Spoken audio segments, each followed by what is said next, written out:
Hello students, welcome to today's class. तो student, आज की इस वीडियो में हम डिस्कस करेंगे क्लास 6 के कंप्यूटर के एक और चैप्टर को, जो कि है chapter 4 more on power point. तो पावर पॉइंट के बारे में जो हम आपको चैप्टर 3 पढ़ा चुका हूं ऑलरेडी। तो वहाँ पे जो हमने देखा था कि पावर पॉइंट क्या होता है और इसमें जो है प्रेजेंटेशन को किस तरीके से बनाया जाता है। तो बेसिक चीज़ें जो हमने चैप्टर 3 में पढ़ ली थी, तो यहाँ पे जो है कुछ और एडवांस चीज़ें पावर पॉइंट में हम सीखेंगे। तो चलिए ज़्यादा टाइम न वेस्ट करते हुए आज के इस वीडियो को स्टार्ट करते हैं और डिस्कस करते हैं इस चैप्टर को। तो देखिए, जैसा कि मैंने आपको बताया कि हमने पिछले चैप्टर में पढ़ा था प्रेजेंटेशन के बारे में, और ये जो है मैं आपको बता चुका हूँ, इसको थोड़ा सा हम जो है यहाँ पे रिवाइज कर लेते हैं, जिससे कि जो आपको ज़्यादा क्लैरिटी मिल पाए और आगे के टॉपिक्स को जो है आप इजीली समझ पाएँ। तो देखिए, मैंने आपको बताया था प्रेजेंटेशन क्या होती है। कलेक्शन ऑफ स्लाइड्स होती है जो कि अरेंज होती हैं किसमें, सिक्वेंशियल मैनर में, और इनके थ्रू क्या कर सकते हैं आप, कोई भी आइडिया जो है या कोई भी इंफॉर्मेशन जो है उसको जो है ऑडियंस तक रिप्रेजेंट कर सकते हैं। तो ये बेसिकली क्या है, कलेक्शन ऑफ स्लाइड्स है। तो ये चीज़ जो हम पिछले चैप्टर में ऑलरेडी पढ़ चुके हैं। इसके अलावा देखिए, हमने जो है पिछले चैप्टर में पढ़ा था स्लाइड को। तो स्लाइड के बारे में भी आपको पता है, स्लाइड क्या होती है, जो इंडिविजुअल पेज होता है आपके प्रेजेंटेशन का, उसको स्लाइड बोला जाता है। जैसे कि यहाँ भी प्रेजेंटेशन है, तो इसमें जो इंडिविजुअल पेज है इनको स्लाइड बोला जाता है। तो ये चीज़ भी जो है आप लोगों को पता होगी, थोड़ा सा जो हमने यहाँ पर रिवाइज भी कर लिया है। अब हम बात करते हैं इस चैप्टर में जो नई चीज़ें हैं वो क्या हैं। तो यहाँ पे जो हम सबसे पहले डिस्कस कर लेते हैं कि किस तरीके से जो हम पावर पॉइंट में फ़ोटो एल्बम को क्रिएट कर सकते हैं। तो चलिए बात करते हैं। तो देखिए, फ़ोटो एल्बम का जो फीचर है वो आपको जो है पावर पॉइंट में मिल जाता है, और ये जो फीचर है ये अलाउ करता है आपको कि आप जो है क्या कर सकते हैं, क्लब कर सकते हैं अपने पर्सनल और बिजनेस फोटोग्राफ्स को। मतलब कि उनको जो है एक तरीके से कलेक्शन बना के रख सकते हैं। जैसे कि हमारे घर में जो है फोटो एल्बम्स होती हैं, सभी घर में जो है फोटो एल्बम होगी, किसी घर पे शादी की होगी, किसी फंक्शन की फोटो एल्बम होगी। तो उसी तरीके से जो आप क्या कर सकते हैं, पावर पॉइंट में भी फोटो एल्बम क्रिएट कर सकते हैं। तो फोटो एल्बम को क्रिएट करने के लिए आपके कंप्यूटर में फोटो ऑलरेडी होने चाहिए। आप जो है पावर पॉइंट में इंटरनेट से पिक्चर लेके फोटो एल्बम क्रिएट नहीं कर सकते। फोटो एल्बम को क्रिएट करने के लिए आपके कंप्यूटर में आपके फोटोग्राफ जो हैं वो ऑलरेडी डाउनलोड किए हुए होने चाहिए। तो उसी से जो है आप फोटो एल्बम को क्रिएट कर सकते हैं। तो उसको क्रिएट कैसे करते हैं, इसके लिए आपको जाना होगा इंसर्ट टैब पे, और इंसर्ट टैब पे मिल जाएगा आपको फोटो एल्बम का फीचर। यहाँ पे आप लोग देख सकते हैं, और इस तरीके से यहाँ पे आपको मिलेगा ऑप्शन न्यू फोटो एल्बम का। इस पे आप क्लिक कर देंगे, और उसके बाद में जो है आप जो भी फोटो सिलेक्ट करना चाहते हैं वो सिलेक्ट करके फोटो एल्बम क्रिएट कर सकते हैं। तो चलिए इसको मैं जो आपको प्रैक्टिकली करके दिखा देता हूँ।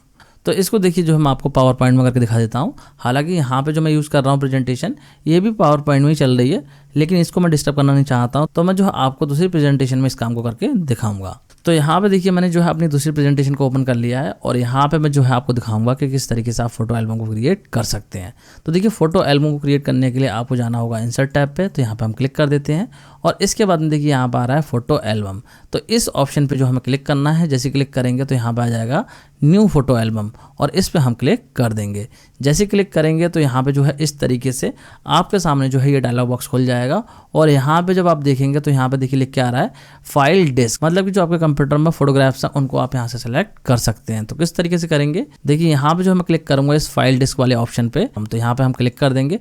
जैसे क्लिक करेंगे तो इस तरीके से आपके सामने डायलॉग बॉक्स खुल के आ जाएगा, और आप जो है अपने कंप्यूटर में वो लोकेशन सेलेक्ट कर लेंगे जहाँ पे कि आपके फोटोग्राफ्स हैं। तो मेरे केस में जो है मैंने डेस्कटॉप पे रखे हुए हैं। यहाँ पे देखिए इमेजेस के नाम से ये फोल्डर है, तो इसमें जो है मैंने कुछ फोटोग्राफ्स डाल रखे हैं, मतलब कि कुछ इमेजेस डाल रखी हैं। तो इनसे जो है मैं आपको एल्बम क्रिएट करके दिखाऊंगा। तो इसको जो है मैं ओपन कर लेता हूँ, यहाँ पे ओपन करके, और यहाँ पे देखिए कुछ इमेजेस हैं। तो देखिए मैं जो है यहाँ पे सारी इमेजेस को सिलेक्ट कर लूँगा। मैं कंट्रोल की को प्रेस करके रखूँगा, और उसके बाद में जो है सारी इमेजेस को यहाँ से सिलेक्ट कर लूँगा। इस तरीके से देखिए मैंने सारी इमेजेस सेलेक्ट कर ली हैं, और इसके बाद में क्लिक कर दूंगा मैं इंसर्ट पे। तो यहाँ पे देखिए जो इमेजेस हैं वो इस तरीके से ऐड हो गई हैं, और इमेजेस के नेम जो है वो यहाँ पे डिस्प्ले हो रहे हैं। तो इसके बाद में आपको क्या करना है, यहाँ पे सेलेक्ट कर लेना है जिन इमेजेस की आपको फोटो एल्बम क्रिएट करनी है। तो मैं यहाँ पे सेलेक्ट कर लेता हूँ। मैं सारी इमेजेस को यहाँ पे सेलेक्ट कर रहा हूँ। तो यहाँ पे आप लोग देख सकते हैं 1 बाय 1 जो है मैंने सारी इमेजेस को सिलेक्ट कर लिया है। और इसके बाद में देखिए नीचे आ रहा है पिक्चर लेआउट का ऑप्शन, कि आपको जो है किस लेआउट में पिक्चर चाहिए। तो यहाँ पे हम क्लिक करेंगे, जो लेआउट है इस पर क्लिक करेंगे, तो देखिए यहाँ पर आ रहा है 1 पिक्चर। अगर 1 पिक्चर पे आप रखेंगे तो क्या होगा, स्लाइड पे 1 पिक्चर आएगी। 2 पिक्चर वाला ऑप्शन सेलेक्ट कर लेंगे तो आपकी जो है स्लाइड पे 2 पिक्चर आ जाएंगी। तो इस तरीके से आप जो है यहाँ पे अपनी रिक्वायरमेंट के अकॉर्डिंग लेआउट को सिलेक्ट कर सकते हैं। तो यहाँ पे जो है मान लीजिए मैं पिक्चर 1 रख लेता हूँ, और इसके बाद में जो है मैं यहाँ पे क्रिएट पे क्लिक कर दूंगा। जैसे क्लिक करेंगे तो यहाँ पे जो आपकी एल्बम क्रिएट हो जाएगी। इसके अलावा देखिए यहाँ पे और भी ऑप्शंस आ रहे हैं कि अगर आप चाहें तो कैप्शन भी दे सकते हैं। यहाँ पे देखिए लिखा हुआ है कैप्शन बिलो ऑल पिक्चर्स, तो यहाँ पे ये काम भी आप कर सकते हैं कि अगर आप चाहें तो कैप्शंस भी यहाँ पे ऐड कर सकते हैं। अगर आप नहीं देना चाहते हैं तो यहाँ पे जो है चेक मत कीजिए। इसके अलावा देखिए यहाँ पे आ रहा है फ्रेम एंड शेप कि किस फ्रेम में जो आपको पिक्चर को डिस्प्ले कराना है। तो देखिए रेक्टेंगल आ रहा है, राउंडेड रेक्टेंगल की फॉर्म में रख सकते हैं, सिंपल फ्रेम रख सकते हैं, तो बहुत सारे यहाँ पे ऑप्शंस आ रहे हैं। तो यहाँ पे जो है मैं बाय डिफॉल्ट वाला सेलेक्ट कर लेता हूँ और क्रिएट पे क्लिक कर देता हूँ। तो देखिए जैसे मैं क्रिएट पे क्लिक करूँगा तो यहाँ पे जो है इस तरीके से जो है एल्बम हमारी क्रिएट हो गई है। इसको जो आप क्या कर सकते हैं स्लाइड शो व्यू में देख सकते हैं। देखिए यहाँ पे क्लिक करता हूँ, स्लाइड शो में चला देता हूँ और यहाँ पे जो है आप इस तरीके से अपने इमेजेस को 1 बाय 1 देख सकते हैं। अगर वहाँ पे 2 इमेजेस का ऑप्शन सेलेक्ट करते तो एक स्लाइड पे 2 इमेज आती हैं। देखिए मैं करके दिखाता हूँ, इसको क्लोज कर देता हूँ मैं और यहाँ पे जाता हूँ मैं देखिए फ़ोटो एल्बम में। इसके बाद में जो है मैं यहाँ से सारी इमेजेस को सेलेक्ट कर लेता हूँ, इंसर्ट करता हूँ। इसके बाद में जो है मैं यहाँ से भी सेलेक्ट कर लेता हूँ और इसके बाद देखिए मैं जो है यहाँ पे 2 पिक्चर सेलेक्ट कर लेता हूँ और यहाँ पे मैं ले लेता हूँ राउंडेड रेक्टेंगल और क्रिएट पे क्लिक कर देता हूँ। तो यहाँ पे आप लोग देख सकते हैं 2 इमेजेस जो हैं वो आपकी डिस्प्ले हो रही हैं और देखिए जो रेक्टेंगल आ रहा है वो राउंडेड शेप में आ रहा है। यहाँ पे स्लाइड शो में भी आप देख सकते हैं। तो इस तरीके से जो आप क्या कर सकते हैं फ़ोटो एल्बम को जो है पावर पॉइंट में क्रिएट कर सकते हैं। तो मुझे लग रहा है आप लोग को समझ में आ गया होगा कि फ़ोटो एल्बम को जो हम पावर पॉइंट में किस तरीके से क्रिएट कर सकते हैं। अब हम बात करेंगे अगले फीचर की जो कि है इंक इक्वेशन। तो चलिए इसकी बात कर लेते हैं। तो ये जो फीचर है इसकी हेल्प से आप क्या कर सकते हैं, you can add math equations, मतलब कि जो है आप अपने प्रेजेंटेशन में मैथ इक्वेशंस को ऐड कर सकते हैं। देखिए बहुत बार जो है आपके सामने ऐसी सिचुएशन आएगी जहाँ पे कि आपको मैथ इक्वेशंस की रिक्वायरमेंट होगी। तो अगर आप चाहते हैं अपनी पावर पॉइंट प्रेजेंटेशन में मैथ इक्वेशंस को अप्लाई करना तो वो आप कर सकते हैं इंक इक्वेशन फीचर की हेल्प से। और देखिए ये जो फीचर है वो और भी ज़्यादा यूजफुल हो जाता है अगर आपका कंप्यूटर जो है वो टच स्क्रीन वाला है। मतलब कि अगर आपका लैपटॉप जो है वो टच स्क्रीन है या फिर आपके कंप्यूटर में कोई भी ऐसा फीचर है जहाँ से कि आप टच करके चीज़ों को कर सकते हैं, तो ये फीचर बहुत ही ज़्यादा यूजफुल हो जाएगा। मतलब कि आप क्या कर सकते हैं अपनी फिंगर से ही इक्वेशंस को लिख सकते हैं या फिर जो है आप स्टाइलस का यूज़ करके भी इक्वेशंस को डायरेक्टली लिख सकते हैं और जो इक्वेशंस होंगे वो क्या हो जाएंगी, कन्वर्ट हो जाएंगी आपकी टेक्स्ट में। जैसे कि यहाँ पे आप लोग देख सकते हैं मैंने यहाँ पे इक्वेशन लिखी है और यहाँ पे देखिए ये टेक्स्ट के फॉर्म में कन्वर्ट हो गई हैं। मतलब कि यहाँ पे रफ फॉर्म में मैंने लिखी हैं, ड्रॉ करी हैं, ड्रॉ कर सकते हैं आप इक्वेशंस को और जैसे ही ड्रॉ करेंगे तो वो क्या होंगे आपकी प्रॉपर तरीके से टेक्स्ट के फॉर्म में आ जाएंगी। वैसे ये जो फीचर है विंडोज 10 के अंदर मैथ इनपुट टूल के नाम से जाना जाता है। तो अगर आप चाहें तो इसको सर्च भी कर सकते हैं डायरेक्टली मैथ इनपुट टूल के नाम से, लेकिन यहाँ पे पावर पॉइंट में इसका नाम दिया गया है इंक इक्वेशन, जिसको कि आप जो है यूज कर सकते हैं मैथमेटिकल इक्वेशंस को टाइप करने के लिए। तो चलिए इसको जो है मैं आपको प्रैक्टिकली करके दिखा देता हूँ जिससे कि जो आपको क्लैरिटी मिल पाएगी कि ये जो फीचर है इसको हम पावर पॉइंट में किस तरीके से यूज कर सकते हैं। तो यहाँ पे देखिए जो है मैं अगेन दूसरी वाली प्रेजेंटेशन में आ गया हूँ और यहाँ पे देखिए अगर हम बात करें, मान लीजिए हमें जो है यहाँ पे कोई इक्वेशन टाइप करनी है तो हम किस तरीके से कर सकते हैं। तो इस काम को करने के लिए हमें क्या करना होगा, हमें जाना होगा इंसर्ट वाली मेन्यू में। यहाँ पे देखिए इंसर्ट टैब जो है इसमें आप जाएंगे और इंसर्ट टैब में जाने के बाद में यहाँ पे आप जाएंगे सिंबल्स वाले ग्रुप में। आप लोग देख सकते हैं यहाँ पे सिंबल्स ग्रुप आ रहा है और इस ग्रुप में आप जाके क्या करेंगे, यहाँ पे जो एरो आ रहा है इस पर क्लिक करेंगे और जब आप नीचे जाएंगे यहाँ पे तो आपको मिल जाएगा यहाँ पे इंक इक्वेशंस। देखिए यहाँ पे जो मैं आपको हाईलाइट करके दिखा देता हूँ, ये रहा आपका इंक इक्वेशन का फीचर। तो इस फीचर पे जो है आपको यहाँ पे क्लिक कर देना। देखिए मैं क्लिक करता हूँ तो यहाँ पे आप लोग देख सकते हैं मैंने यहाँ पे क्लिक कर दिया है और जैसे क्लिक करा है तो इस तरीके से देखिए मैथ इनपुट कंट्रोल जो है वो यहाँ पे खुल गया है और यहाँ पे जो भी चीज़ मैं लिखूँगा वो क्या होगी, मेरी टेक्स्ट में कन्वर्ट हो जाएगी। जैसे कि मैं यहाँ पे लिखता हूँ देखिए x स्क्वायर, तो आप लोग देख सकते हैं जो भी मैं यहाँ पे लिख रहा हूँ वो वहाँ पे कन्वर्ट हो रहा है टेक्स्ट में। तो इस तरीके से जो भी चीज़ आप यहाँ पे लिखेंगे वो कन्वर्ट होती चली जाएगी। और मान लीजिए आपसे गलत टाइप हो जाए तो आप क्या करेंगे, यहाँ से इरेजर टूल का यूज़ करेंगे और इस तरीके से इरेज कर देंगे। फिर से यहाँ पे जो देखिए राइट वाला टूल है इसको सेलेक्ट करेंगे और यहाँ पे जो आप करेक्ट चीज़ों को टाइप कर सकते हैं। देखिए प्लस आ गया है और यहाँ पे जो भी आप लिखना चाहें वो लिख सकते हैं। तो इस तरीके से देखिए मैंने यहाँ पे इक्वेशन टाइप कर दी है और जैसे हम इंसर्ट पर क्लिक करेंगे तो हमारी क्या होगी, प्रेजेंटेशन में आ जाएगी। देखिए मैं यहाँ पे कर देता हूँ इंसर्ट, तो यहाँ पे देखिए इंसर्ट जैसे मैंने करा है तो यहाँ पे जो हमारी इक्वेशन इंसर्ट हो गई है। जहाँ पे आपका कर्सर होगा वहीं पे इक्वेशन क्या होगी, इंसर्ट हो जाएगी। तो आप लोग यहाँ पे देख सकते हैं ये इक्वेशन जो है वो यहाँ पे आ चुकी है। तो मुझे लग रहा है आप लोग को समझ में आ गया होगा कि इंक इक्वेशन फीचर क्या होता है और इसको जो है किस तरीके से पावर पॉइंट में यूज़ करते हैं। अब बात करते हैं अगले फीचर की जो कि है स्क्रीन रिकॉर्डिंग, और बहुत ही ज़्यादा यूज़फुल टूल है। तो स्क्रीन रिकॉर्डिंग का जो फीचर होता है, इसकी हेल्प से आप क्या कर सकते हैं, अपने कंप्यूटर की स्क्रीन को क्या कर सकते हैं, रिकॉर्ड कर सकते हैं। जैसे कि अभी जो मैं आपको पढ़ा रहा हूँ तो मैं भी यहाँ पे स्क्रीन रिकॉर्डिंग कर रहा हूँ। तो यहाँ पे पावर पॉइंट में भी आपको ये फीचर मिल जाता है कि अगर आप चाहें तो अपनी प्रेजेंटेशन को रिकॉर्ड कर सकते हैं, जो भी आप प्रेजेंटेशन दे रहे हैं उसको रिकॉर्ड कर सकते हैं, और उसके बाद में जो रिकॉर्डेड वीडियो है उसको आप अपनी प्रेजेंटेशन में ऐड कर सकते हैं, या फिर अगर आप चाहें तो उसको अलग फाइल में भी सेव कर सकते हैं, मतलब कि वीडियो की तरह भी सेव कर सकते हैं। जैसे कि मैं करता हूँ, अपनी स्क्रीन को रिकॉर्ड करता हूँ और उसको क्या कर देता हूँ, मैं बाद में सेव कर लेता हूँ। तो इसी तरीके से आप भी कर सकते हैं, लेकिन स्क्रीन रिकॉर्डिंग के लिए आपके कंप्यूटर में क्या होना चाहिए, एक माइक्रोफोन कनेक्टेड होना चाहिए, जिससे कि जो भी आप बोलेंगे वो ऑडियो भी आपके रिकॉर्ड हो जाए। जैसे कि मेरे केस में हो रहा है, जो भी मैं बोल रहा हूँ वो रिकॉर्ड हो रहा है। क्यों हो रहा है? क्योंकि मैंने अपने कंप्यूटर में माइक्रोफोन को कनेक्ट कर रखा है। तो आपके कंप्यूटर में माइक्रोफोन होना चाहिए और स्पीकर भी होने चाहिए, जिससे कि जो भी चीज़ आपने रिकॉर्ड करी है उसको आप सुन पाएं। तो बात करते हैं कि स्क्रीन रिकॉर्डिंग के फीचर को हम किस तरीके से यूज़ कर सकते हैं। तो इस फीचर को यूज़ करने के लिए जो आपको अगेन जो है इंसर्ट टैब पे जाना पड़ेगा, और इंसर्ट टैब पे आप जाएंगे, वहाँ पे मिलेगा मीडिया ग्रुप। तो मीडिया ग्रुप पे आप जाएंगे तो मीडिया ग्रुप में मिल जाएगा आपको स्क्रीन रिकॉर्डिंग का फीचर, और उस पर क्लिक जैसे आप करेंगे तो इस तरीके से आपके सामने डायलॉग बॉक्स खुल जाएगा, और यहाँ पे देखिए आ रहा है एक ऑप्शन सेलेक्ट एरिया। इसकी हेल्प से आप जो है क्या करेंगे, अपनी स्क्रीन का एरिया सेलेक्ट करेंगे कि आपको स्क्रीन का कितना एरिया जो है रिकॉर्ड करना है। जितने एरिया को सिलेक्ट करेंगे उतना ही एरिया रिकॉर्ड होगा। अगर आप पूरी स्क्रीन को सिलेक्ट कर लेंगे तो पूरी स्क्रीन आपकी रिकॉर्ड हो जाएगी। जैसे कि मैं जो है अपनी वीडियो में पूरी स्क्रीन को रिकॉर्ड करता हूं, तो पूरी स्क्रीन जो है वो आपको देखने को मिलती है। तो आप भी यहाँ पे जो है अपने अकॉर्डिंग एरिया को सिलेक्ट कर सकते हैं, और जैसे आप रिकॉर्डिंग स्टार्ट करेंगे तो वहाँ पे जो इस तरीके से आपको मैसेज देगा कि अगर आप चाहें तो रिकॉर्डिंग को स्टॉप करने के लिए Windows plus shift plus Q को जो है प्रेस कर सकते हैं। मतलब कि ये शॉर्टकट की है रिकॉर्डिंग को स्टॉप करने की। तो चलिए इसको भी जो हम आपको प्रैक्टिकली करके दिखा देता हूँ कि किस तरीके से जो आप पावर पॉइंट में स्क्रीन रिकॉर्डिंग कर सकते हैं। तो यहाँ पर देखिए अगेन मैं जो है इस वाली प्रेजेंटेशन में आ गया हूँ, और यहाँ पे मान लीजिए मुझे जो है रिकॉर्डिंग करनी है इस स्क्रीन की। तो मैं क्या करूँगा, मैं जाऊँगा यहाँ पे इंसर्ट टैब पे, और इंसर्ट टैब पे जाने के बाद में देखिए यहाँ पे आ रहा है मीडिया ग्रुप। आप लोग यहाँ पे देख सकते हैं इस तरीके से मीडिया ग्रुप आ रहा है। तो इस मीडिया ग्रुप में देखिए यहाँ पे देखने को मिल रहा है स्क्रीन रिकॉर्डिंग का फीचर। तो इस पे हम क्लिक कर देंगे। देखिए मैं क्लिक करता हूँ, और जैसे हम क्लिक करेंगे तो इस तरीके से विंडो हमारी हाईलाइट हो जाएगी। मतलब कि ये आपसे बोलेगा कि किस एरिया को जो आपको रिकॉर्ड करना है। तो यहाँ पे जो हम सेलेक्ट कर लेंगे एरिया को, इस पर क्लिक करेंगे, और क्लिक करने के बाद में इस तरीके से आप जो है यहाँ पे एरिया सेलेक्ट कर सकते हैं। देखिए जो प्रेजेंटेशन मैंने बना रखी है इसी को हम रिकॉर्ड कर लेते हैं, और इसके बाद में देखिए जो रिकॉर्डिंग का जो बटन है वो यहाँ पे हाईलाइट हो गया है। तो इस पर हम क्लिक कर देंगे। देखिए मैं क्लिक करता हूँ, तो इस तरीके से देखिए यहाँ पे जो है आपको मैसेज दे रहा है कि विंडोज़ के साथ में आप शिफ्ट की प्रेस कर सकते हैं, और उसके बाद में क्यू को प्रेस कर सकते हैं रिकॉर्डिंग को स्टॉप करने के लिए। तो यहाँ पे अब देखिए क्या हो रहा है, जो भी चीज़ मैं बोल रहा हूँ वो यहाँ पे रिकॉर्ड हो रही है। इस तरीके से देखिए मैं कर्सर को हाईलाइट करूँगा तो ये जो हमारा रिकॉर्ड होगा। मैं देखिए पिछली वाली स्लाइड पे आता हूँ, तो यहाँ पे आप लोग देख सकते हैं जो पिछली स्लाइड मैंने आपको एक्सप्लेन करी थी वो आ गई है, और ये भी हमारी जो है रिकॉर्ड हो गई है। तो यहाँ पे देखिए आप क्या करता हूँ, मैं स्क्रीन रिकॉर्डिंग को पॉज कर देता हूँ। मैं यहाँ पे प्रेस करता हूँ विंडोज शिफ्ट और क्यू को प्रेस कर देता हूँ।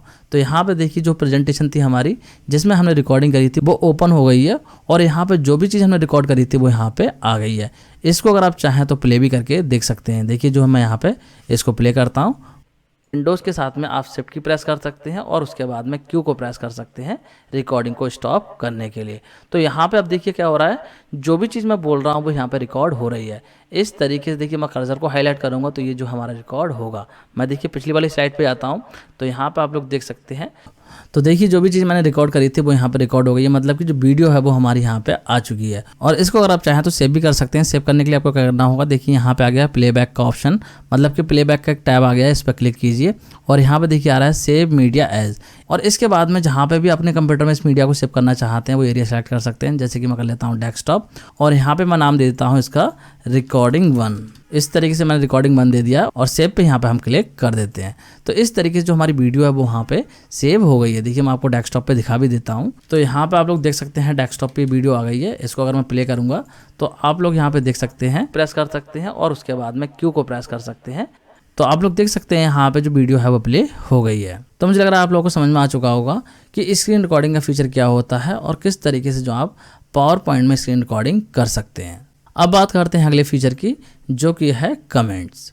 तो देखिए कमेंट्स क्या है, कमेंट जो है वो आपको ये फीचर प्रोवाइड करते हैं कि आप जो है फीडबैक दे सकते हैं दूसरों को उनकी प्रेजेंटेशन के बारे में, या फिर जो आप कमेंट्स को कोलैबोरेशन के लिए भी यूज़ कर सकते हैं। मतलब कि एक प्रेजेंटेशन पे एक से ज़्यादा लोग वर्क कर रहे हैं तो वो वहाँ पे कमेंट दे सकते हैं। और जो कमेंट्स होते हैं वो एक तरीके से स्टिकी नोट्स की तरह होते हैं जिनको कि आप किसी भी ऑब्जेक्ट पे ऐड कर सकते हैं, जैसे कि टेक्स्ट हो गए या फिर जो आपकी इमेजेस हैं या स्लाइड है, वहाँ पे कहीं पे भी आप कमेंट्स को ऐड कर सकते हैं। और फिर जब भी आप चाहें तो कमेंट्स को टर्न ऑफ भी कर सकते हैं, मतलब कि इनको बंद भी कर सकते हैं। तो किस तरीके से जो हम कमेंट्स को लगाते हैं अपने पावर पॉइंट प्रेजेंटेशन में, तो कमेंट्स को लगाने के लिए आपको जाना होगा रिव्यू टैब पे, और रिव्यू टैब पे जाने के बाद में आपको यहाँ पे मिल जाएगा कमेंट ग्रुप, और इसमें देखिए यहाँ पे ऑप्शन आ रहा है न्यू कमेंट का।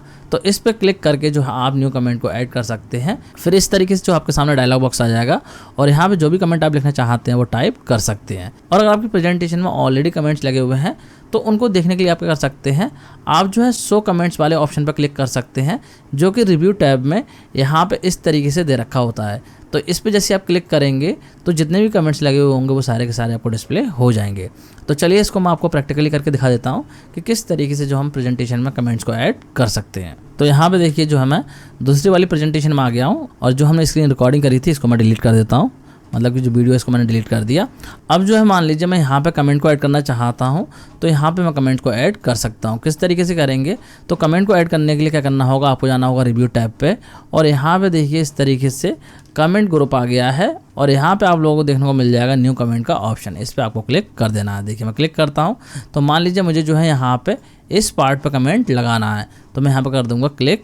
इस तरीके से मैंने क्लिक कर दिया और इसके बाद में यहाँ पे मैं कमेंट टाइप कर दूंगा। जैसे कि मैं यहाँ लिख देता हूँ इक्वेशन। यहाँ पे देखिए मैंने इक्वेशन लिख दिया है। तो इस तरीके से यहाँ पे जो है कमेंट ऐड हो गया है। अगर मैं इस विंडो को क्लोज भी कर दूंगा तो यहाँ पे देखिए इस तरीके से आइकन बन के आ जाएगा, और जैसे इस पर मैं क्लिक करूँगा तो कमेंट जो है वो यहाँ पे डिस्प्ले हो जाएगा कि मैंने यहाँ पे क्या लिख रखा है, इक्वेशन लिख रखा है।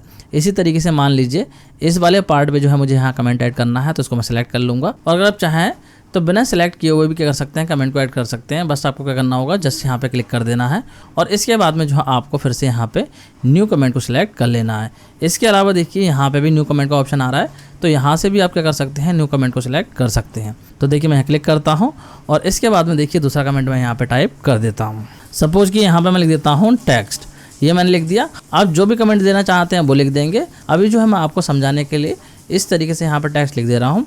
तो यहाँ पे देखिए आपका जो है ऐड हो गया है, और इसके बाद में अगर हम मान लीजिए यहाँ से क्लोज कर देते हैं तो यहाँ पे आप लोग देख सकते हैं इस तरीके से आइकन आ गए हैं, मतलब कि एक कमेंट का आइकन यहाँ आ रहा है और एक यहाँ पे आ रहा है। तो इस तरीके से आप कहीं पे भी कमेंट को अप्लाई कर सकते हैं। और जब भी आपको कमेंट को देखना होगा तो आप क्या कर सकते हैं, यहाँ पे देखिए जो ऑप्शन आ रहा है शो कमेंट्स का, इस पर आप क्लिक कर देंगे। देखिए मैं क्लिक करता हूँ, जैसे मैंने क्लिक करा है तो जो भी कमेंट्स हैं वो यहाँ पर डिस्प्ले हो गए हैं। तो मुझे लग रहा है आप लोग को समझ में आ गया होगा कि कमेंट्स क्या होते हैं और इनको किस तरीके से पावर पॉइंट प्रेजेंटेशन में अप्लाई किया जाता है। अब हम बात करते हैं अगले फीचर की, जो कि है स्मार्ट लुकअप।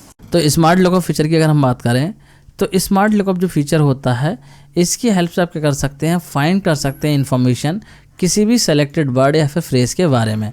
और ये जो इन्फॉर्मेशन है वो आप सर्च कर सकते हैं डायरेक्टली इंटरनेट पे, और ये जो काम होगा वो आपका होगा सर्च इंजन की हेल्प से, मतलब कि बिंग सर्च इंजन जो होता है उसकी हेल्प से जो है आपको सर्च होकर रिजल्ट मिल जाएगा। तो इसका एडवांटेज ये होता है कि आपको जो है प्रेजेंटेशन में से वेब ब्राउज़र पे जाने की रिक्वायरमेंट नहीं होती है, मतलब कि आपको वेब ब्राउज़र पे जाने की ज़रूरत नहीं है। अगर आपको किसी भी वर्ड को जो है सर्च करना है, उससे रिलेटेड कोई भी चीज़ सर्च करनी है, तो आप डायरेक्टली अपने प्रेजेंटेशन में ही चीज़ों को सर्च कर सकते हैं। तो अगर हम बात करें कि इस फीचर को यूज़ किस तरीके से करेंगे, तो इस फीचर को यूज़ करने के लिए आपको जाना होगा रिव्यू टैब पे, और वहाँ पे जो है आपको इनसाइड ग्रुप मिलेगा, और उसमें से जो है आप सेलेक्ट कर सकते हैं स्मार्ट लुकअप ऑप्शन को, या फिर जो है आप डायरेक्टली इनसाइड वाले ऑप्शन में इस तरीके से सर्च का ऑप्शन आ रहा होगा, तो उस पर क्लिक करके जो है काम कर सकते हैं। इसके अलावा इस काम को आप दूसरे तरीके से भी कर सकते हैं, मतलब कि अगर आपको किसी भी वर्ड के बारे में, फ्रेज के बारे में इन्फॉर्मेशन सर्च करनी है इंटरनेट पे, तो आप क्या करेंगे, राइट क्लिक करेंगे उस वर्ड पे, और राइट क्लिक करने के बाद में आपको ऑप्शन मिल जाएगा स्मार्ट लुकअप का, और वहाँ पे जो है आप क्लिक कर देंगे। मतलब कि इस तरीके से राइट क्लिक करेंगे तो यहाँ पे आप लोग देख सकते हैं लिखा हुआ आ रहा है सर्च स्मार्ट लुकअप, इस पे आप क्लिक कर देंगे। तो जैसे ही क्लिक करेंगे तो वहाँ पे जो उस वर्ड से रिलेटेड क्या होगी, सर्चिंग हो जाएगी, मतलब कि इंटरनेट पे जो रिजल्ट होगा वो सर्च होकर आपको मिल जाएगा। तो चलिए इसको भी जो हम आपको प्रैक्टिकली करके दिखा देता हूँ। तो यहाँ पे देखिए मैं करके दिखाता हूँ आपको। तो इस तरीके से जो हमारी प्रेजेंटेशन है, पहले मैं जो है यहाँ पे इन कमेंट्स को हटा देता हूँ। तो कमेंट्स को हटाने के लिए हम क्या करते हैं, यहाँ पे देखिए क्रॉस का ऑप्शन मिलेगा, मतलब जो कमेंट होते हैं उस पर क्रॉस का ऑप्शन आता है, तो इन पर आप क्लिक कर देंगे तो जो कमेंट्स हैं वो आपके हट जाएंगे। तो इस तरीके से यहाँ पे कमेंट मैंने हटा दिए हैं। अब अगर हम बात करें सर्च करने की, तो जैसे कि मान लीजिए मुझे सर्च करना है प्रेजेंटेशन को, तो यहाँ पे जो है मैं इसको सेलेक्ट कर लूँगा और सेलेक्ट करने के बाद मैं राइट क्लिक करूँगा और राइट क्लिक करने के बाद में देखिए यहाँ पर ऑप्शन आ रहा है सर्च प्रेजेंटेशन। ये जो ऑप्शन आ रहा है देखिए यहाँ पे जो अगर आपको स्मार्ट लुकअप का ऑप्शन ना मिले तो यहाँ पे जो है सर्च के नाम से आएगा और जो वर्ड आपने सेलेक्ट कर रखा होगा वो यहाँ पे लिख के आ जाएगा। तो यहाँ पे इस ऑप्शन पे आपको क्लिक कर देना है। जैसे क्लिक करेंगे तो इसकी जो है देखिए इंटरनेट पे सर्चिंग हो जाएगी। यहीं पे देखिए सर्चिंग हो जाएगी और आपके कंप्यूटर में इस काम को करने के लिए इंटरनेट का कनेक्ट होना बहुत ज़्यादा ज़रूरी है, तभी जो है यहाँ पे सर्चिंग होगी। तो यहाँ पे देखिए सर्च कर रहा है और सर्च करने के बाद में जो है आपको ये रिजल्ट दे देगा। तो यहाँ पे आप लोग देख सकते हैं इसने सर्च कर लिया है और सर्च करने के बाद में देखिए यहाँ पे जो है इसने बहुत सारे रिजल्ट दे दिए हैं। तो यहाँ पे अगर आप चाहें तो डायरेक्टली जो यहाँ पे कंटेंट शो हो रहा है उसको आप यहाँ से कॉपी करके अपने प्रेजेंटेशन पे पेस्ट भी कर सकते हैं। देखिए यहाँ पे कॉपी कर लिया है मैंने और अगर मैं चाहूँ तो यहाँ पे पेस्ट कर सकता हूँ। देखिए यहाँ पे जो है मैंने ये पेस्ट कर दिया है, तो इस तरीके से पेस्ट हो गया है। तो ये काम भी आप कर सकते हैं। इसके अलावा यहाँ पे क्लिक करके लिंक्स पे और भी ज़्यादा चीज़ों को पढ़ सकते हैं, जैसे कि how to make an effective presentation. इस पर मैं क्लिक करता हूँ तो देखिए जैसे मैंने इस पर क्लिक करा है तो यहाँ पे देखिए जो हमारा वेब ब्राउज़र है उसकी विंडो ओपन हो गई है, मतलब कि जो आर्टिकल था वो डायरेक्टली यहाँ पे खुल गया है। तो इस तरीके से भी चीज़ों को आप कर सकते हैं। बाकी यहाँ पे जो है ब्रीफ इन्फॉर्मेशन आपको मिल ही रही है। तो इस तरीके से जो स्मार्ट लुकअप फीचर है इसका आप यूज़ कर सकते हैं। इसके अलावा देखिए मैंने आपको बताया कि आप क्या कर सकते हैं, रिव्यू टैब में जाएंगे और यहाँ पर देखिए आपको मिल जाएगा सर्च का ऑप्शन। तो यहाँ पर भी जो है आप डायरेक्टली टाइप करके किसी भी वर्ड को सर्च कर सकते हैं। तो मुझे लग रहा है आप लोग को समझ में आ गया होगा स्मार्ट लुकअप फीचर क्या होता है और इसको किस तरीके से यूज़ किया जाता है। अब बात करते हैं अगले फीचर की, जो कि है इंक एनोटेशन। तो इस फीचर की अगर हम बात करें तो इसका काम क्या होता है, देखिए पावर पॉइंट में जो है आपको ये फीचर मिल जाता है जिसकी हेल्प से आप क्या कर सकते हैं, एनोटेट कर सकते हैं आप अपनी प्रेजेंटेशन में। मतलब कि इंक की हेल्प से आप चीज़ों को जो है एनोटेट कर सकते हैं या फिर जो है नोट भी लिख सकते हैं, या कोई शेप क्रिएट करना चाहें, किसी भी वर्ड को हाईलाइट करना चाहें, वो चीज़ें आप कर सकते हैं इस फीचर की हेल्प से। और इसके अलावा जो फीचर है वो आपको शेप्स को ड्रॉ करने में भी हेल्प करता है। मतलब कि कोई भी जो है आप यहाँ पे इंक की हेल्प से शेप को ड्रॉ करेंगे तो वो परफेक्ट शेप में जो है कन्वर्ट हो जाएगी। तो इस तरीके से भी इस काम को आप कर सकते हैं। तो अगर हम बात करें इस फीचर को यूज़ करने की, तो इस फीचर को यूज़ करने के लिए आपको जाना होगा ड्रॉ टैब पे। ड्रॉ टैब पे जाने के बाद में जो है वहाँ पे आपको टूल्स मिल जाएंगे ड्राइंग के लिए। यहाँ पे देखिए इस तरीके से ड्रॉ टैब आपका दे रखा होगा, इस पर क्लिक करेंगे तो यहाँ पे जाके आप क्या कर सकते हैं, कोई भी पेन सिलेक्ट कर सकते हैं जिससे कि आप ड्रॉ करना चाहते हैं और उसके बाद में जो आपकी ड्राइंग है वो स्टार्ट कर सकते हैं। तो चलिए इसको भी जो हम आपको प्रैक्टिकली करके दिखा देता हूँ। देखिए यहाँ पे इस वाली प्रेजेंटेशन में हम करते हैं इस फीचर का यूज़। तो यहाँ पे देखिए ड्रॉ टैब आ रहा है, यहाँ पे जाके आप जो है यहाँ से कोई भी पेन सेलेक्ट कर लेंगे। और एक चीज़ मैं आपको और बता दूँ, हो सकता है जो है आपके पावर पॉइंट में ये ड्रॉ टैब जो है आपको देखने को ना मिले, तो इसको आप इनेबल कर सकते हैं। इनेबल करने के लिए आपको क्या करना होगा, आप जाएंगे फाइल टैब में और फाइल टैब में जाने के बाद में यहाँ पे जाएंगे आप ऑप्शंस में। ये जो ऑप्शंस लिखा हुआ आ रहा है इसमें आप क्लिक करेंगे और क्लिक करने के बाद में इस तरीके की जो है आपके सामने विंडो आ जाएगी। फिर आप जाएंगे यहाँ पे कस्टमाइज रिबन पे, ये देखिए ऑप्शन आ रहा है कस्टमाइज रिबन, इस पर आप क्लिक कर देंगे और क्लिक करने के बाद में देखिए यहाँ पे टैब्स की लिस्ट आ जाएगी। इस तरीके से टैब आ रहे होंगे। तो यहाँ पे देखिए ड्रॉ लिखा हुआ आ रहा है, अगर यहाँ से जो है आपका अनचेक होगा तो वहाँ पे जो है आपको ड्रॉ टैब देखने को नहीं मिलेगा। तो इसलिए आपको क्या करना होगा, यहाँ पे क्लिक कर देना है और ओके कर देना है। तो फिर जो है आपको यहाँ पे ड्रॉ टैब देखने को मिल जाएगा। और इसके बाद में जो आपको यहाँ पे क्लिक करके यहाँ से पेन को पिक कर लेना है और उसके बाद में जो आप यहाँ पे ड्राइंग कर सकते हैं। देखिए मैं यहाँ पे ड्रॉ कर पा रहा हूँ, कुछ भी मैं यहाँ पे लिख सकता हूँ। इससे पहले जो मैं ड्रॉ कर रहा था वो दूसरा टूल था और ये यहाँ पे देखिए दूसरा टूल है। तो इस तरीके से जो आप चीज़ों को यहाँ पे कर सकते हैं, मतलब कि ड्राइंग आप यहाँ पे कर सकते हैं। इसके अलावा अगर आप चाहें तो इसकी थिकनेस को यहाँ से सेलेक्ट कर सकते हैं। देखिए जो पॉइंट बन के आ रहे हैं, अगर छोटा पॉइंट लेंगे तो देखिए यहाँ पे जो है इस तरीके से करेगा, थोड़ा बड़ा पॉइंट लेंगे तो थोड़ी यहाँ पे देखिए थिकनेस बढ़ जाएगी। यहाँ पे देखिए मैं इसको ले लेता हूँ तो इस तरीके से आप लोग देख सकते हैं थिकनेस यहाँ पे बढ़ गई है। इसके अलावा अगर आप चाहें तो यहाँ से कलर भी चूज़ कर सकते हैं, जैसे कि मान लीजिए मैं ये कलर ले लेता हूँ। तो इस तरीके से जो आप अपने अकॉर्डिंग कलर भी चेंज यहाँ पे कर सकते हैं। और देखिए इसी के पास में आ रहा है हाइलाइटर। इसकी हेल्प से जो क्या कर सकते हैं, आप हाईलाइट कर सकते हैं किसी भी वर्ड को। जैसे कि यहाँ पे देखिए इसको हाईलाइट करना है, या मान लीजिए जो है मुझे यहाँ पे आइडिया को हाईलाइट करना है, तो ये काम मैं कर सकता हूँ। और इसकी भी थिकनेस को आप क्या कर सकते हैं, यहाँ से एडजस्ट कर सकते हैं। कलर भी जो है हाईलाइटर का आप यहाँ से चेंज कर सकते हैं। जैसे मैं रेड ले लेता हूँ तो यहाँ पे जो है इस तरीके से आप हाईलाइट कर सकते हैं। तो मुझे लग रहा है आप लोगों को समझ में आ गया होगा कि किस तरीके से जो हम यहाँ पे ड्राइंग करते हैं। और इसके अलावा देखिए यहाँ पे ब्लैक पेन का भी ऑप्शन दे रखा है कि अगर आप चाहें तो नॉर्मल इस तरीके से ब्लैक पेन से ड्रॉ कर सकते हैं। तो मुझे लग रहा है आप लोगों को समझ में आ गया होगा इंक एनोटेशन जो फीचर है वो किस तरीके से वर्क करता है। इसके बाद हम बात करते हैं हाईलाइटिंग टेस्ट। तो ये चीज़ मैं आपको ऑलरेडी बता ही चुका हूँ कि किस तरीके से जो हम चीज़ों को हाईलाइट कर सकते हैं अपने पावर पॉइंट प्रेजेंटेशन में। तो मैंने वहाँ पे आपको हाईलाइटर का यूज़ करके दिखाई दिया कि अगर आप चाहें तो किसी भी वर्ड को जो है हाईलाइट कर सकते हैं। वहाँ पे जो है बस आपको क्या करना होगा, हाईलाइटर को जो है सेलेक्ट कर लेना होगा और उसके बाद में जो है आप जिस वर्ड को भी हाईलाइट करना चाहते हैं वो आप हाईलाइट कर सकते हैं। इसके अलावा अगर आप चाहें तो वहाँ पे जो है आप क्या कर सकते हैं, ड्राइंग भी बना सकते हैं, मतलब कि कोई भी शेप जो है वहाँ पे ड्रॉ कर सकते हैं। तो ड्राइंग करने के लिए भी आपको क्या करना होगा, ड्रॉ टैब पे जाना होगा और ड्रॉ टैब पे जाके जो आप सेलेक्ट करेंगे इंक टू शेप वाला ऑप्शन। तो इस फीचर की हेल्प से होगा क्या, जो भी शेप आप ड्रॉ करेंगे वो क्या हो जाएगा, कन्वर्ट हो जाएगा एक परफेक्ट शेप में। तो सिंपली ड्रॉ करने के लिए जो है आपको ड्रॉ टैब से इंक टू शेप वाले ऑप्शन को क्लिक कर देना है और उसके बाद में जो है आपको कोई भी पेन सेलेक्ट कर लेना है और पेन की थिकनेस और कलर भी जो है आप अपने रिक्वायरमेंट के अकॉर्डिंग सेलेक्ट कर लेंगे और उसके बाद में जो है आप किसी भी शेप को ड्रॉ कर सकते हैं। तो जैसे ही ड्रॉ करेंगे वो क्या होगी, परफेक्ट शेप में कन्वर्ट हो जाएगी वो आपकी ड्राइंग। तो चलिए इसको भी मैं जो है आपको प्रैक्टिकली करके दिखा देता हूँ। तो सबसे पहले मैं क्या करता हूँ, जो भी मैंने यहाँ पे ड्रॉ कर रखा है इसको मैं इरेज कर देता हूँ। तो इरेज करने के लिए हम क्या करेंगे, यहाँ पे देखिए इरेजर टूल दे रखा है, इसको सेलेक्ट करेंगे और इसके बाद में जो है जहाँ जहाँ भी हमने लिख रखा है उस पर हम जो है इस तरीके से मूव कर देंगे इरेजर को, तो वो क्या होगा, इरेज हो जाएगा। यहाँ पे देखिए जो हाईलाइटेड टेक्स्ट है इसको भी हम इरेज कर सकते हैं। तो देखिए सारी की सारी चीज़ें इरेज हो गई हैं। अब अगर हम बात करें यहाँ पे शेप को ड्रॉ करने की, तो मैंने आपको बताया सबसे पहले आपको क्या करना है, इंक टू शेप वाले ऑप्शन पे क्लिक करना है। तो यहाँ पे देखिए मैं इसको क्लिक कर देता हूँ। जैसे मैंने क्लिक करा है तो यहाँ पे देखिए इस तरीके से जो हमारे मार्कर हैं वो हाईलाइट हो गए हैं। तो यहाँ पे जो है मार्कर सेलेक्ट कर लेता हूँ। मान लीजिए जो है मैं यहाँ पे रेड कलर में मार्कर ले लेता हूँ और यहाँ पे देखिए मैं ड्रॉ करता हूँ सर्कल। तो इस तरीके से मैंने देखिए सर्कल ड्रॉ करा है जो कि परफेक्ट शेप में नहीं है, लेकिन जैसे ही मैं यहाँ पे अपने माउस को छोड़ूंगा तो यहाँ पे क्या होगा, एक परफेक्ट सर्कल जो है ड्रॉ हो जाएगा। देखिए मैं करता हूँ तो यहाँ पे आप लोग देख सकते हैं जैसे ही मैंने माउस को छोड़ा यहाँ पे जो है क्या हो गया है, एक परफेक्ट सर्कल जो है वो बनके तैयार हो गया है। तो इस तरीके से जो आप शेप्स को ड्रॉ कर सकते हैं। देखिए जो है मैं यहाँ पर किसी और शेप को ड्रॉ करता हूँ। मैं मान लीजिए यहाँ पर कर लेता हूँ ड्रॉ, इस तरीके से ये शेप कर देता हूँ। तो देखिए यहाँ पे ये परफेक्ट शेप कन्वर्ट ऑटोमेटिक हो गई है। इसके अलावा जो भी आप शेप बनाएंगे वो परफेक्टली ऑटोमेटिक कन्वर्ट हो जाएगी, मतलब परफेक्ट शेप में जो है वो ऑटोमेटिक कन्वर्ट हो जाएगी। यहाँ पे आप लोग देख सकते हैं इस तरीके से मैंने ड्रॉ करा है। तो ये देखिए आपकी इस तरीके से शेप कन्वर्ट हो गई है। इसके अलावा देखिए मैं इस तरीके से ड्रॉ करता हूँ तो इससे रिलेटेड जो भी शेप होगी वो इसमें कन्वर्ट हो जाएगा, आप लोग यहाँ पे देख सकते हैं। तो ये सारी चीज़ें जो है वो क्या हो रही हैं, ऑटोमेटिकली क्रिएट हो रही हैं। मुझे जो है यहाँ पे इस काम को करने के लिए बहुत ज़्यादा एफर्ट लगाने की ज़रूरत नहीं पड़ रही है। ये जो हमारा इंक टू शेप टूल की हेल्प से ईजिली हो जा रहा है, मतलब कोई भी शेप हम यहाँ पर ड्रॉ कर पा रहे हैं ड्राइंग करके।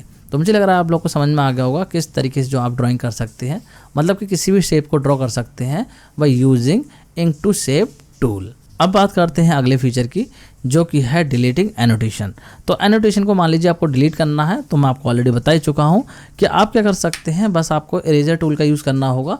वहाँ पे जो है आपको इरेजर टूल दे रखा होता है, उस टूल का यूज़ करना होगा और इरेजर का जो टाइप है वो आप क्या कर सकते हैं, ड्रॉप डाउन मेन्यू में से सेलेक्ट कर सकते हैं अपने रिक्वायरमेंट के अकॉर्डिंग। और उसके बाद में जो भी टेक्स्ट आपके लिखे हुए, मतलब जो भी आपने ड्राइंग की है उसके ऊपर आप इरेजर को ले जाइए, वो क्या होगा, ऑटोमेटिक इरेज हो जाएगा। देखिए जो है इसको मैं आपको प्रैक्टिकली दोबारा से करके दिखा देता हूँ। तो यहाँ पे देखिए अगर हम बात करें एनोटेशन को इरेज करने की, तो देखिए एनोटेशन मैं यहाँ पे कर देता हूँ इस तरीके से।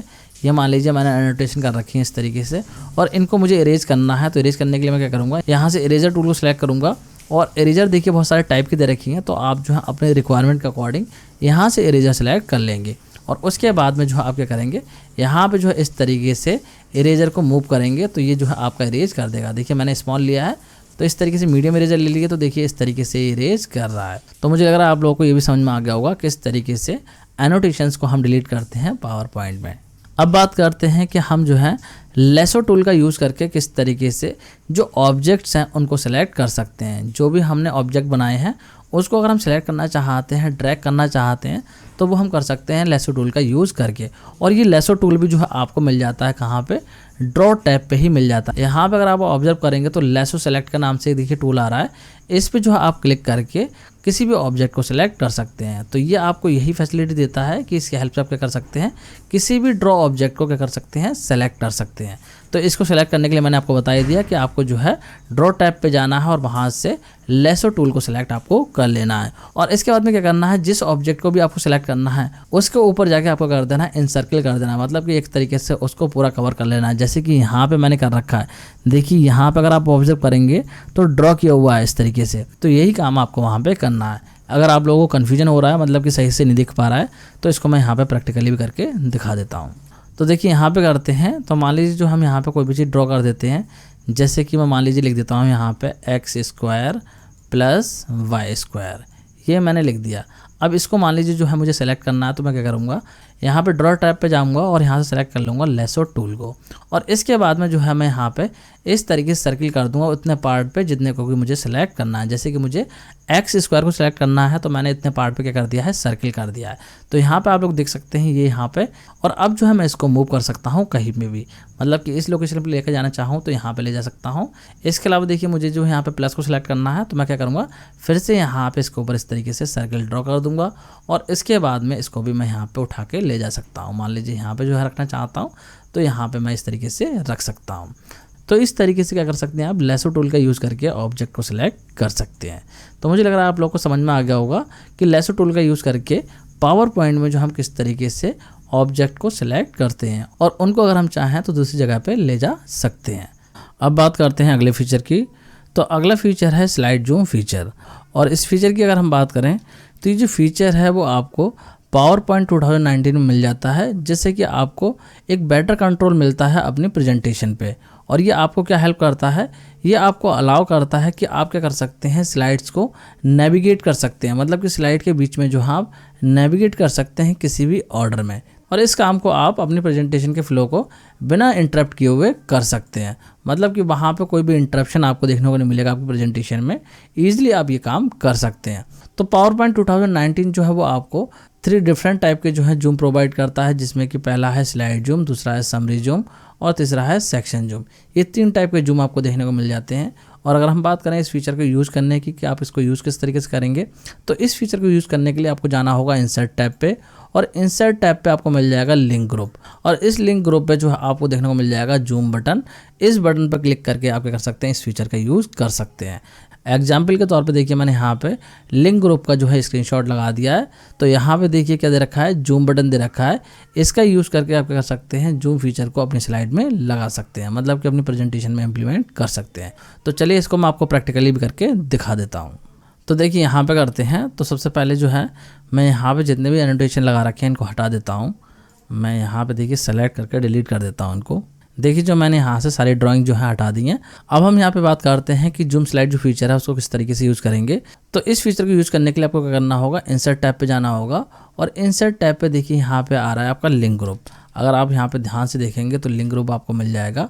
और यहाँ पे देखिए जूम का ऑप्शन दे रखा है, तो इस ऑप्शन पे आपको क्लिक कर देना है। देखिए मैं यहाँ पे क्लिक करता हूँ तो देखिए यहाँ पे समरी जूम आ रहा है, सेक्शन जूम आ रहा है और स्लाइड जूम आ रहा है। तो इस तरीके से जो है यहाँ पे 3 ऑप्शन दे रखे हैं। तो अभी के केस में हम क्या करेंगे, यहाँ पे अप्लाई करेंगे स्लाइड जूम को। तो यहाँ पे देखिए मैं क्लिक कर देता हूँ स्लाइड जूम वाले ऑप्शन पे। ये मैंने क्लिक कर दिया है। तो जैसे हम क्लिक करेंगे तो इस तरीके से आपके सामने जो है स्लाइड खुल जाएंगी कि आपको जो है कौन कौन सी स्लाइड्स को जो है जूम करना है। तो यहाँ पे आप सेलेक्ट कर सकते हैं। इस तरीके से देखिए मैं सेलेक्ट कर लेता हूँ सभी स्लाइड्स को, जो मैं सेलेक्ट कर लेता हूँ। और इसके बाद में देखिए यहाँ पे इंसर्ट पर क्लिक कर देता हूँ। जैसे इंसर्ट पर क्लिक करेंगे तो इस तरीके से जो है आपके सामने विंडो आ जाएगी। इसकी जो लोकेशन है वो आप अपने अकॉर्डिंग एडजस्ट भी कर सकते हैं। देखिए जो है मैंने उसको ऊपर से उठा के यहाँ पे नीचे रख दिया है। अब देखिए जो आप इस फीचर का यूज़ कर पाएंगे अपने स्लाइड शो के टाइम पे, मतलब कि जब आप प्रेजेंटेशन दे रहे होंगे उस टाइम पे इस फीचर का यूज़ कर पाएंगे। देखिए यहाँ पे जाता हूँ मैं और स्लाइड शो जो है मैं यहाँ पे प्ले कर देता हूँ। तो इस तरीके से देखिए मैंने यहाँ पे स्लाइड शो प्ले कर दिया है। अब देखिए यहाँ पे जैसे मैं क्लिक करूँगा तो इस तरीके से जो है यहाँ पे आपको जूम देखने को मिलेगा। आप लोग देख सकते हैं इस तरीके से जूम हो रहा है। और इसके अलावा देखिए यहाँ पे जिस स्लाइड को जूम किया गया है उसी स्लाइड पर हम डायरेक्टली पहुँच भी गए हैं। इसके अलावा देखिए जब मैं बैक कर रहा हूँ तो यहाँ पे देखिए हमारी जो प्रेजेंटेशन है वो उसमें कोई भी इंटरप्शन नहीं हो रहा है, मतलब कि अगर मैं चाहूँ तो वापस उस स्लाइड पे आ सकता हूँ। तो इस तरीके से जो आप इस फीचर का यूज़ कर सकते हैं। तो मुझे लग रहा है आप लोग को स्लाइड जूम फीचर भी समझ में आ गया होगा। अब हम बात करते हैं कि प्रेजेंटेशन को हम किस तरीके से व्यू कर सकते हैं। तो ऑलरेडी मैं आपको बता चुका हूं कि आप जो है प्रेजेंटेशन को स्लाइड शो में जो है व्यू कर सकते हैं, मतलब कि जब आप प्रेजेंटेशन दे रहे होते हैं तो स्लाइड शो मोड में आप चलाते हैं। लेकिन इसके अलावा भी बहुत सारे मोड होते हैं तो उनको हम यहाँ पर डिस्कस करेंगे। तो देखिए जो पावर पॉइंट प्रेजेंटेशन होती है उसको व्यू करने के बहुत सारे मोड मिल जाते हैं पावर पॉइंट में, या फिर आप कह सकते हैं बहुत सारे व्यूज मिल जाते हैं।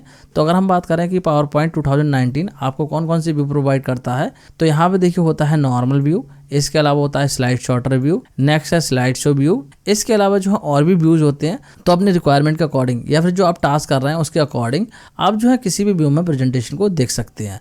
तो अगर हम बात करें कि जो व्यूज़ होते हैं उनमें हम किस तरीके से जा सकते हैं, तो डिफरेंट व्यू में जो प्रेजेंटेशन को अगर आपको देखना हो तो उसके लिए आपको जाना पड़ेगा व्यू टैब पे, और वहाँ पे जो है आपको इस तरीके से व्यूज़ डिस्प्ले हो जाएंगे। जिन व्यूज़ में भी जो है आप प्रेजेंटेशन को देख सकते हैं वो सारे यहाँ पे डिस्प्ले हो जाएंगे। तो चलिए इन सारे मोड को, मतलब कि जो व्यूज़ हैं, इन व्यूज़ को जो हम वन बाय वन डिस्कस कर लेते हैं।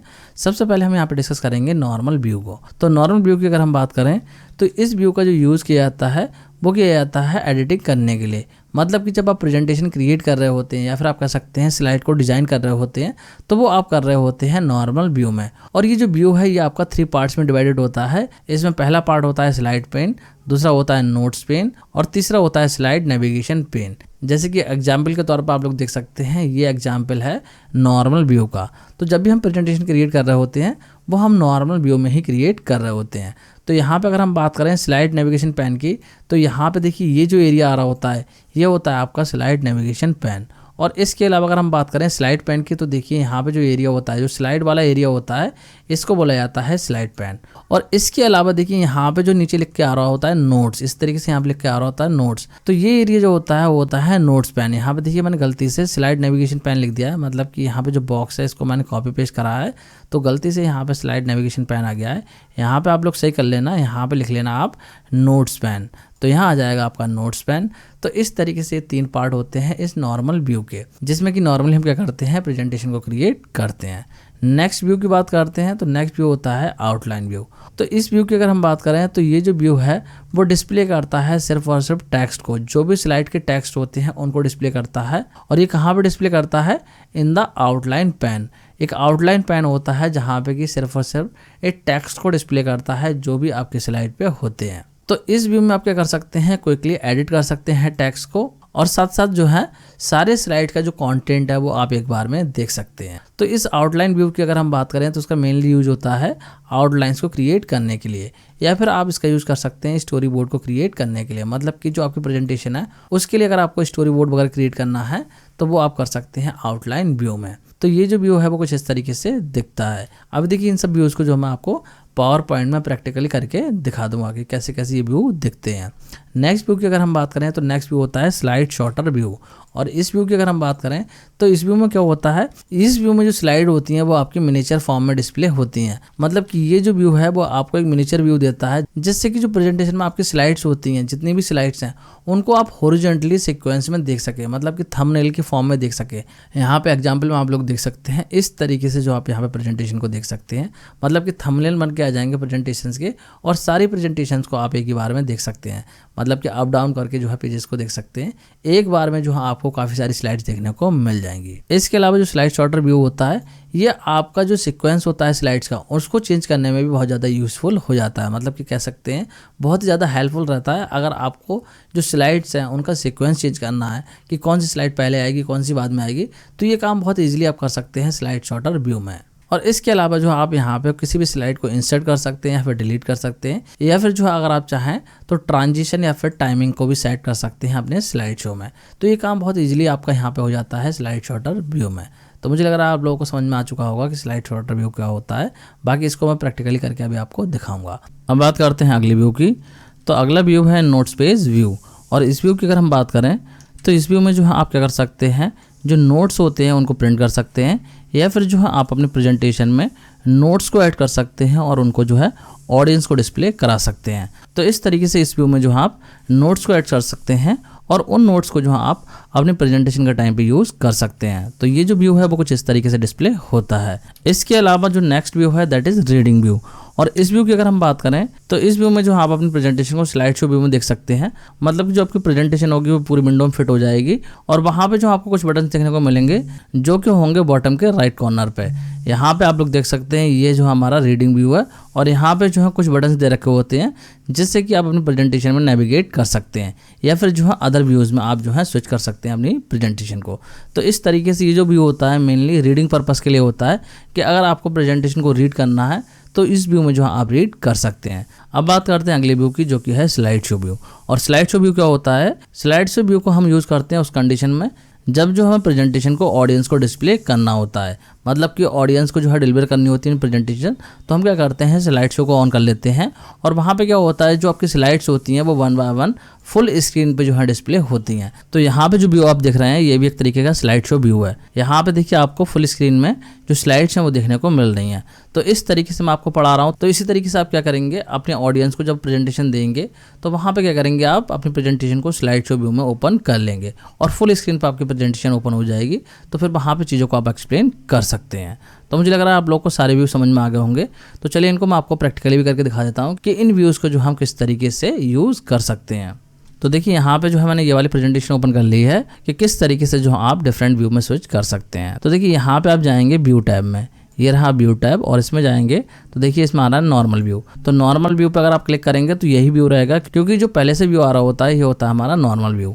तो इस तरीके से इस व्यू में क्या कर सकते हैं, प्रेजेंटेशन को आप एडिट कर सकते हैं। मतलब कि कोई भी चीज़ यहाँ पर टाइप करना चाहें तो वो आप कर सकते हैं, या कोई भी फॉर्मेटिंग वगैरह अप्लाई करनी है वो आप यहाँ पे कर सकते हैं।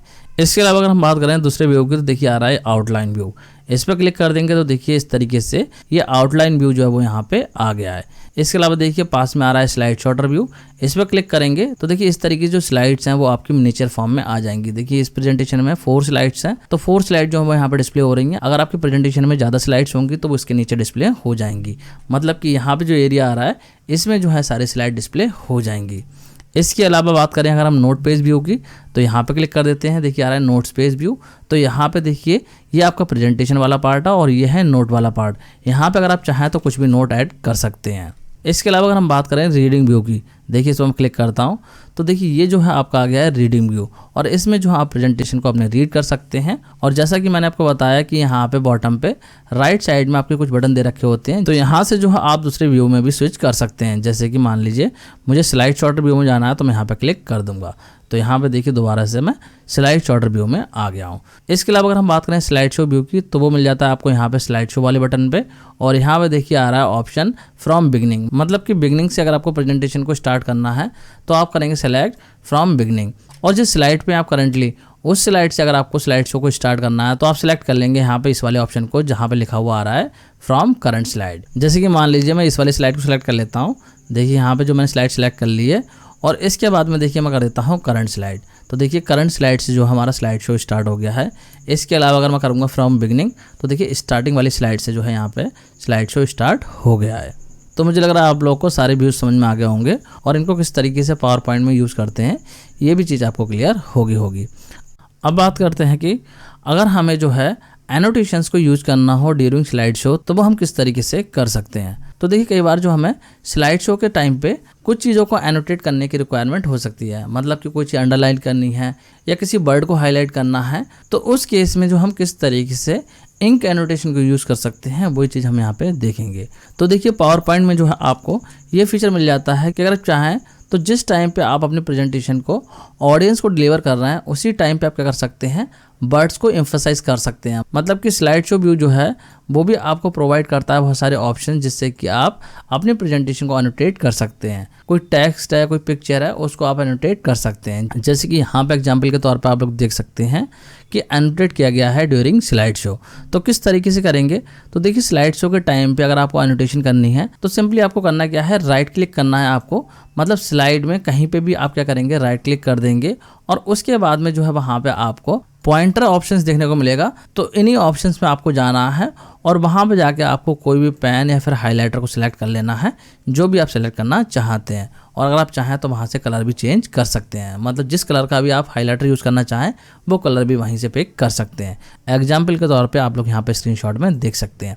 तो चलिए इसको मैं आपको प्रैक्टिकली भी करके दिखा देता हूँ। तो देखिए यहाँ पे करते हैं इस प्रेजेंटेशन में। तो यहाँ पे जो है इस प्रेजेंटेशन को मैं क्या कर लेता हूँ, स्लाइड शो मोड में ओपन कर लेता हूँ। यहाँ पे कर देता हूँ करंट स्लाइड से। तो देखिए ये जो हमारी प्रेजेंटेशन स्लाइड शो मोड में ओपन हो गई है। अब यहाँ पे मान लीजिए मुझे जो है कुछ भी हाईलाइट करना है, तो देखिए यहाँ पे करता हूँ मैं राइट क्लिक, और राइट क्लिक करने के बाद में देखिए यहाँ पे आ गया है पॉइंटर ऑप्शंस। और यहाँ पे देखिए बहुत सारे ऑप्शन आ रहे हैं। लेजर पॉइंटर आ रहा है, पेन आ रहा है, हाइलाइटर आ रहा है और इंक कलर भी आ रहा है। अगर आप चाहें तो यहाँ से कलर भी चेंज कर सकते हैं। तो मान लीजिए मुझे कुछ हाईलाइट करना है तो मैं हाइलाइटर यहाँ से सेलेक्ट कर लूँगा और इसके बाद में देखिए इस तरीके से हाईलाइट मैं कर सकता हूँ। तो यहाँ पे देखिए प्रेजेंटेशन मोड में ही हम हाईलाइट कर पा रहे हैं। इसके अलावा अगर आप चाहें तो यहाँ पे देखिए पेन को भी सिलेक्ट कर सकते हैं और इस तरीके से चीज़ों को हाईलाइट कर सकते हैं, मतलब कि एनोटेट कर सकते हैं। इसके अलावा मान लीजिए आपको इरेज करना है तो फिर से राइट क्लिक करेंगे और यहाँ से इरेजर को पिक कर लेंगे और उसके बाद में यहाँ से इरेज कर देंगे। तो इस तरीके से ये काम आप कर सकते हैं ड्यूरिंग स्लाइड शो। तो मुझे लग रहा है आप लोग को समझ में आ गया होगा कि स्लाइड शो के टाइम पे हम किस तरीके से इंक एनोटेशन का यूज़ कर सकते हैं। अब बात करते हैं कि मान लीजिए हमें स्लाइड को रीअरेंज करना हो तो हम किस तरीके से करेंगे। तो देखिए पावर पॉइंट में आपको ये फीचर मिल जाता है कि अगर आप चाहें तो स्लाइड का जो ऑर्डर होता है उसको आप चेंज कर सकते हैं, मतलब कि उनको रीअरेंज कर सकते हैं। कौन सी स्लाइड पहले आएगी, कौन सी बाद में आएगी, ये काम आप कर सकते हैं। और स्लाइड्स को रीअरेंज कर सकते हैं आप नॉर्मल व्यू में, इसके अलावा आउटलाइन व्यू में भी कर सकते हैं और स्लाइड शॉर्टर व्यू में भी कर सकते हैं। तो इन तीनों व्यू का बता देता हूँ मैं किस तरीके से आप जो है स्लाइड्स को रीअरेंज कर सकते हैं। पहले हम बात करते हैं कि किस तरीके से हम नॉर्मल व्यू में स्लाइड्स को रीअरेंज कर सकते हैं। तो नॉर्मल व्यू में स्लाइड्स को रीअरेंज करना बहुत ही ज़्यादा ईजी है। बस आपको क्या करना होगा, जो नेविगेशन पेन आ रहा है यहाँ पे, इसमें जाके उस स्लाइड को सिलेक्ट कर लेना है जिसको कि आप रीअरेंज करना चाहते हैं, मतलब कि जिसका ऑर्डर आप चेंज करना चाहते हैं तो उसको सिलेक्ट कर लेंगे और उसके बाद में ड्रैग कर देंगे। जहाँ पे भी आपको लेके जाना है वहाँ ले जाके छोड़ देंगे तो उसका ऑर्डर चेंज हो जाएगा। इसके अलावा अगर हम बात करें, अगर आपको स्लाइड शॉर्टर व्यू में चेंज करना है, मतलब कि स्लाइड्स के ऑर्डर को रीअरेंज करना है, तो ये काम आप स्लाइड शॉर्टर व्यू में भी कर सकते हैं। किस तरीके से करेंगे, बस आपको क्या करना है, जो स्लाइड्स के थंबनेल आ रहे हैं वहाँ पे जाके जिस स्लाइड को भी आपको ड्रैग करना है उसको सेलेक्ट कर लेंगे और उसके बाद में जहाँ पे भी आपको उसको लेके जाना है वहाँ जाके छोड़ देंगे, मतलब कि ड्रैग करके वहाँ पे ले जाएंगे और इससे क्या होगा, स्लाइड का ऑर्डर होगा वो आपका चेंज हो जाएगा। नेक्स्ट अगर हम बात करें तो आप जो है आउटलाइन व्यू में भी क्या कर सकते हैं, स्लाइड के ऑर्डर को चेंज कर सकते हैं, मतलब कि स्लाइड्स को रीअरेंज कर सकते हैं। तो यहाँ पे भी आपको सेम काम करना है। आपको जो क्या करना है, स्लाइड का जो थंबनेल आ रहा होगा उसको जो आप सेलेक्ट कर लेंगे आउटलाइन पेन से। यहाँ पे देखिए आ रहा है आउटलाइन पेन, इसे सेलेक्ट कर लेंगे और उसके बाद में जहाँ पे भी आपको उसको लेके जाना है वहाँ ले जाके ड्रैग कर देंगे। तो इस तरीके से क्या होगा, उस स्लाइड का भी ऑर्डर चेंज हो जाएगा। तो चलिए इसको थोड़ा सा मैं आपको प्रैक्टिकली भी करके दिखा दे रहा हूँ। तो देखिए इस प्रेजेंटेशन में जो है हम स्लाइड के ऑर्डर को चेंज करते हैं। तो अभी देखिए हमारी जो प्रेजेंटेशन है वो नॉर्मल व्यू में ओपन की हुई है। तो इस व्यू में हम किस तरीके से कर सकते हैं, जैसे कि मान लीजिए ये वाली जो स्लाइड है इसको जो है मुझे यहाँ पे सेकंड नंबर पे लेके जाना है। तो मैं क्या करूँगा, इस स्लाइड को सिलेक्ट करूँगा और इसके बाद में यहाँ पे इस तरीके से ड्रैग कर दूंगा और यहाँ पे ले जाके छोड़ दूंगा। तो देखिए सेकंड नंबर पे जो आपकी स्लाइड आ गई है। नेक्स्ट अगर हम बात करें स्लाइड शॉर्टर व्यू की, तो देखिए हम जाते हैं स्लाइड शॉर्टर व्यू में। यहाँ पे देखिए स्लाइड शॉर्टर व्यू में आ गया हूँ मैं और अब मान लीजिए जो है मुझे इस स्लाइड को फर्स्ट नंबर पे लेके जाना है। तो मैं क्या करूँगा, यहाँ से जो है ड्रैग करूँगा इसको, मतलब सेलेक्ट करके ड्रैग करूँगा और यहाँ ले आके छोड़ दूंगा।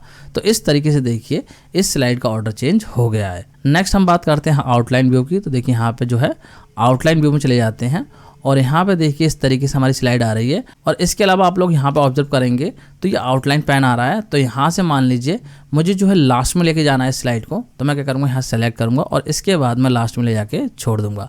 तो यहाँ पे देखिए जो है ऑर्डर फिर चेंज हो गया है। ये जो स्लाइड है वो लास्ट में आ गई है। पहले नंबर पर देखिए ये स्लाइड हो गई और लास्ट नंबर पर ये वाली स्लाइड आ गई है। तो मुझे लग रहा है आप लोग को समझ में आ गया होगा कि किस तरीके से आप जो है स्लाइड्स को रीअरेंज कर सकते हैं पावर पॉइंट में। तो स्टूडेंट इसी के साथ जो आपका ये चैप्टर फिनिश हो गया है। इस चैप्टर के जितने भी टॉपिक थे वो सारे मैंने आपको एक्सप्लेन कर दिए हैं। मुझे लग रहा है आप लोग को समझ में आ गए होंगे। अगर आप लोगों को कोई डाउट आ जाए तो आप लोग कमेंट करके पूछ सकते हैं, मैं आपका डाउट क्लियर करने की कोशिश करूंगा। तो स्टूडेंट आज की इस वीडियो को यहीं पे एंड करते हैं। अगले वीडियो में हम डिस्कस करेंगे इस चैप्टर का क्वेश्चन आंसर। तो स्टूडेंट आज की इस वीडियो में इतना ही। Thanks for watching.